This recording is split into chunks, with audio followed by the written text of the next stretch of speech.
Divergência. Alguns fundos você vai fazer a conta e o valor vai dar muito próximo do valor patrimonial. Outros não. A gente viu, vamos pegar...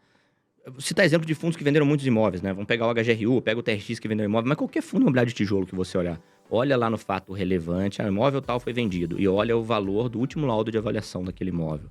Você vai ver que o valor de venda ultimamente tem sido bem maior. Então, você pega o próprio HGRU, a gente teve vendas ali 30% acima do valor patrimonial. Tá? Então, eu olhar o valor patrimonial que está...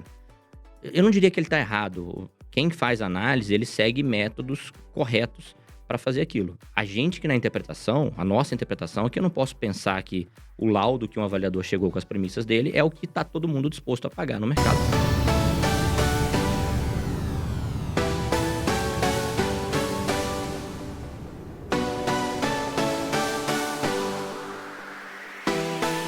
Olhando para o cenário de hoje, com essa valorização que a gente teve rápida de março até agora setembro, outubro, qual a sua análise? O mercado de fundos imobiliários, ele tá caro, tá barato, já tá num preço justo? Legal. O que você tem a dizer? Assim, eles não têm tanta barganha igual a gente tinha alguns meses atrás, mas a gente ainda tem coisa legal para entrar. A gente tem vários fundos que estão aumentando a distribuição em função de reajuste, repasse de inflação. A gente tem alguns fundos, tipo shoppings, por exemplo, que os indicadores operacionais estão melhorando, isso vai impactar no fluxo de dividendo. A gente teve o efeito deflação em junho, que impactou a distribuição de julho a agosto. Talvez até pegue um pouquinho de setembro de alguns fundos, principalmente fundos de papéis mais expostos ao IPCA. Então, o investidor só olha dividendo, né? Quando o dividendo cai, a galera vende. Aí você tem alguns fundos de papéis negociados hoje abaixo do valor patrimonial. Tá? Então, quando a gente faz conta, a gente lá na Ticker, a gente não gosta muito de utilizar PVP para tijolo. A gente projeta o fluxo de dividendos, traz aquilo ao valor presente. Então, quando você projeta o fluxo, contando ali com um reajuste de aluguel, traz aquilo ao valor presente, você vê que ainda tem uma margem ali para entrar. Se os juros caírem mais, eu estou falando de juros futuros, né? A gente trabalha com juros futuros, aí a gente tem mais margem ainda, ou se os dividendos aumentarem, né? Costuma dar muita divergência nesse trabalho que vocês fazem? Porque eu vejo muito nas suas redes sociais Eu batendo no PVP, você né? batendo no PVP. Uhum. Sempre que eu entro lá no seu Instagram, acaba aparecendo algum post você batendo firme na questão do PVP. Costuma dar muita diferença nessa análise? Muita divergência. Alguns fundos você vai fazer a conta e o valor vai dar muito próximo do valor patrimonial. Outros não. A gente viu, vamos pegar... Vou citar exemplo de fundos que venderam muitos imóveis, né? Vamos pegar o HGRU, pega o TRX que vendeu imóvel, mas qualquer fundo imobiliário de tijolo que você olhar, olha lá no fato relevante, o imóvel tal foi vendido, e olha o valor do último laudo de avaliação daquele imóvel. Você vai ver que o valor de venda ultimamente tem sido bem maior. Então, você pega o próprio HGRU, a gente teve vendas ali 30% acima do valor patrimonial. Tá? Então, eu olhar o valor patrimonial que está... Eu não diria que ele está errado. Quem faz análise, ele segue métodos corretos para fazer aquilo. A gente que na interpretação, a nossa interpretação é que eu não posso pensar que o laudo que um avaliador chegou com as premissas dele é o que está todo mundo disposto a pagar no mercado naquele momento. Então, eu posso olhar, eu acho mais preciso eu olhar imóveis semelhantes que estão sendo negociados. Então, você sempre tem fato relevante também. O fundo imobiliário vendeu uma laje, um fundo imobiliário comprou, vendeu um shopping. Quanto está sendo pago por metro quadrado? Tá? Então, aí você compara aquilo com o valor de laudo. Ou você compara... deixa eu ver, fundos que estão construindo imóveis, eles trazem ali, às vezes, os dados da construção, quanto eles estão gastando para construir. Aí você vai ver, às vezes, que tem imóvel sendo vendido ou pelo preço de construção, que não justificaria. Aí você vai encontrando barganhas. Mas o que a gente gosta mesmo de fazer é projetar o fluxo de aluguel para frente e trazer aquilo ao valor presente. Óbvio que esse preço teto vai oscilar um pouco em função de juros e distribuição, mas eu entendo que ele traz um valor para a gente mais preciso, porque no final das contas, você quer ganhar dinheiro de toda forma, mas o que te move para o fundo imobiliário é o dividendo que você vai receber.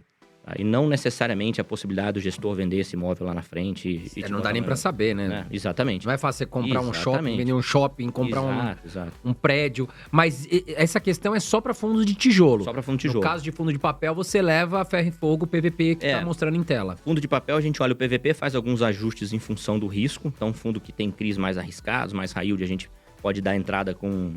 Não é para comprar no VP, é para comprar 2% abaixo, 3% abaixo, 5%. Então, a gente tem ali as nossas métricas de ponderação de risco, e aí a gente vai fazer outras comparações, comprando com título público equivalente, para ver quanto que você está ganhando de ágio em cima, para ver se aquilo se compensa o risco que você está correndo. Então, para papel, a gente faz alguns ajustes. A gente também não vai no PVP seco, mas a gente parte do PVP. E para FOF, aí é PVP mesmo. Ô Danilo, a gente, voltando aos fundos de papel, acho que uma das perguntas que a gente mais tem recebido atualmente é: fundos de papel ainda valem a pena? Valem. né? Então, Vale, acho que vale. você deve também responder isso. Bastante. Porque o pessoal fala, você acha que agora não é a hora dessa questão da taxa de juros cair? Uhum. Você acha que ainda tem bastante fundo de Ó, papel? Eu acho o seguinte, ó, a gente construir uma carteira geradora de renda é um processo, né? Você leva anos fazendo isso e é um processo de acumular cotas, acumular ações, né? Você vai estar na carteira diversificada, então isso tem que ser feito sempre. Todo mês você tem que comprar, tá? A gente provavelmente iniciando aí um ciclo de queda nos juros, mas esses juros vão cair para quanto? Vão cair para, sei lá, 10% ao ano? 9,5% ao ano? Ainda é uma taxa de juros bem considerável. A gente tem poucos fundos de papéis 100% ou muito exposto a CDI. Tem poucos. Você tem o KNCR, VGIR, você tem poucos fundos bem expostos ali ao CDI. A maioria é IPCA hoje, tem ali 20% de CDI, alguma coisa assim. E lembrando que eles não pagam CDI, eles pagam CDI mais 2, mais 3, olha os CRIs ali dentro. E pagam líquido, tá? Isso se você comprar no VP. Se você comprar mais barato, você recebe proporcionalmente um pouquinho a mais, quando você olha essa rentabilidade. E aí o fundo de papel, ele tem outras vantagens, tá? Então, numa carteira diversificada de fundo imobiliário, o fundo de papel ele vai te trazer uma reposição mais imediata da inflação. Por exemplo, você pega o fundo que tem CRIs expostos aos índices de inflação, como o IPCA, por exemplo, você tem um delay de 2 meses ali para estar recebendo aquela inflação na média, né?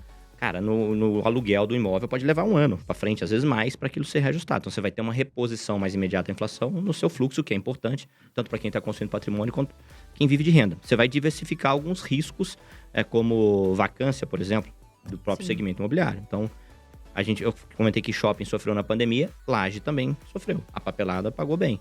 Então, o cara que tinha uma carteira bem diversificada, ele sofreu menos. E aí você vai balancear ali entre papel e tijolo. A gente trabalha com 30% a 50% de fundo de papel na carteira, dependendo do cenário macro. Tá? Então, quando começo do ano, que a gente estava muito... a gente ainda acha que tijolo tem espaço para andar. A gente estava ali quase 70% tijolo, 30% papel. Agora começaram a surgir umas oportunidades, né?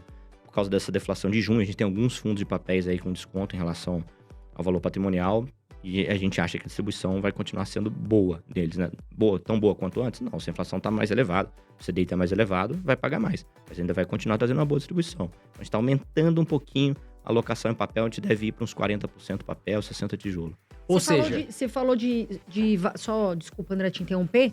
Você falou sobre vacância, que é algo super importante. Sim. Né? Você saber quanto que tá vago do imóvel.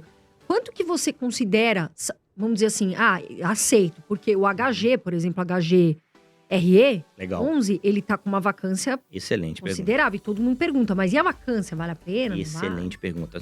O caso específico do HGRE, assim, eu sei que o investidor ele chega agora, ele abre o relatório gerencial, ele vê que tem aquela vacância, ele fica, tá alto, tá elevado, ele compara com a média. Se você for olhando relatórios para trás, buscando fato relevante, vai entender qual imóvel tá vago. Esse imóvel tá vago por quê? Quando esse imóvel veio para o fundo, será que ele já esteve mais ocupado antes, depois que a gestão comprou, que começou a ficar vazio? Aí você vai ver que eles compraram um imóvel e reformaram o imóvel do zero, aumentaram inclusive o padrão construtivo do imóvel, virou um imóvel padrão A. E esse imóvel, obviamente, durante a reforma, o retrofit completo, ele estava vago. E é uma posição relevante ali dentro do HGRE. Esse é um fundo que eu acho que tem feito um bom trabalho de reciclagem de portfólio. Tem desafio pela frente, que ele tem imóveis antigos. Mas ele tem ainda um potencial de aumentar a distribuição com a ocupação do Torre Martiniano, se eu não me engano. O nome dele ele tem boas lajes, né? São lajes muito bem posicionadas. Boas, outras nem né? tanto. Mas ele mesmo vem sinalizando um processo de reciclagem ali. Eles têm ideia de vender. Então, assim, para responder a sua pergunta, eu gosto de olhar a média de vacância da cidade. E aí você vai comparar com aquele imóvel se o gestor está fazendo um bom trabalho, se tem demanda por aquele imóvel ou se ele está um pouco acima ou abaixo da média. Com a vacância abaixo, um pouco abaixo de 10%, a gente tem um ciclo mais favorável ao proprietário. Ele consegue chegar para vocês e falar, olha, eu vou aumentar o preço dessa sala aqui. E você não tem muito como falar para ele, olha, se você aumentar, eu saio, porque você não tem para onde ir. Se essa vacância tá muito alta, imagina a vacância de 30%. Carol, vou aumentar teu aluguel. Aí o André fala, não, Carol, não vamos pagar não, vamos para outro lugar. Tá cheio de sala aqui, tem sala... O medo, né, de ficar sem Exato. também. Exato. Então, essa vacância menor, ela é mais favorável ao proprietário. Onde a gente tem vacância baixa em São Paulo, hoje, a região da Faria Lima, Vila Olímpia, Itaim, um fundo imobiliário com edifícios corporativos, a gente tá falando de laje corporativa aqui. Nessa região, cara...